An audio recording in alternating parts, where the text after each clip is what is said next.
It is Friday, which means it is time to check in on the very latest from our state legislature. The governor, Bob Ferguson, adamant about avoiding new taxes as lawmakers struggle to find a path forward to balance the budget. Joining us again on this Friday, former State Senator Reuven Carlyle. Thanks for being with us. Thank you. We appreciate it. Let's begin with Governor Ferguson's comments on Tuesday. He essentially said he did not want to sign anything that had a wealth tax, and he wants them to come together and figure out a budget that he can sign. A very difficult process, it sounds like. The governor hit the delete button on the wealth tax. Big no time. question about it. It's dead on arrival and it's over. So it really is a challenging time, as you can imagine, when the House and the Senate both passed the wealth tax. So now you have to look, what are the other options? So the governor's been pretty clear that he doesn't think it's constitutional and he doesn't think that it's going to generate any actual revenue. So super big shift, pivot.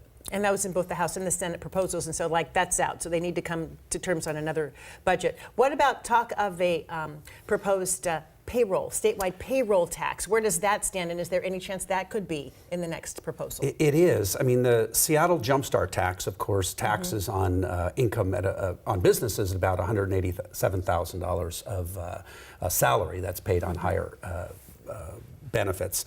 The real challenge of that, taking that statewide, is that the business community is incredibly frustrated, very worried about the huge shift that would be in business taxes. And they've talked very seriously about an initiative to repeal a proposal like that if it were to go forward. So that does not have a lot of support either. There's the concern amongst businesses that it would prevent businesses from wanting to do business here, right? That's right. And among there is other concerns. indications that some businesses have left Seattle because of that. So there's a lot of questions about that. So what are some other funding ideas then that the legislature is considering? Yeah, there is a proposal on the table around the issue of property taxes. And there was, believe it or not, 45,000 people who signed up to testify. Most of them, of course, opposed to raising that 1% limit on the property tax. So big question about whether that goes forward. But if you look at business and occupation taxes and property taxes, and of course the cuts that the governor has talked about. Okay, so the governor spoke about the difficulties ahead in balancing the budget. Let's listen to his comments earlier this week.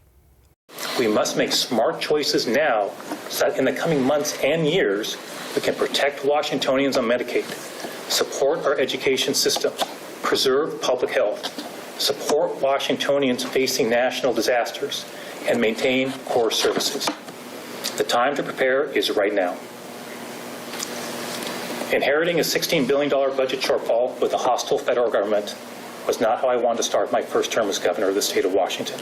There is no point in complaining about it, but I do plan on addressing it head on.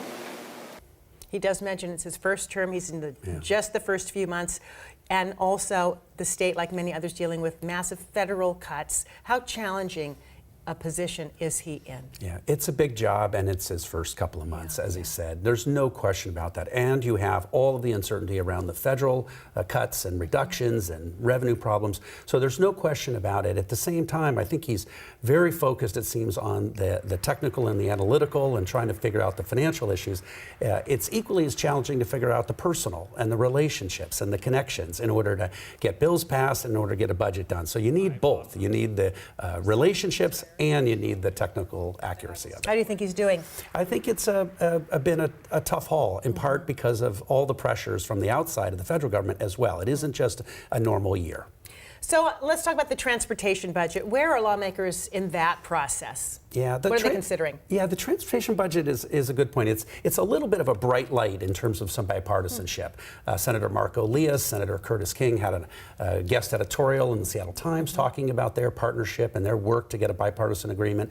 The House has been cooperating a lot. So they're a little bit closer, I think, to a general sense of bipartisanship. They're still talking about a slight gasoline tax increase, anywhere from 6 to 9 cents. That's possible, and that would allow us to do maintenance and operations and new ferries and a lot of the additional transportation investments that really have a lot of public support too. Well, we'll keep following that along with the broader picture of the budget. Thanks for being with us on this Friday. We appreciate it. Of course. We really do. Always. Reuven Carlyle.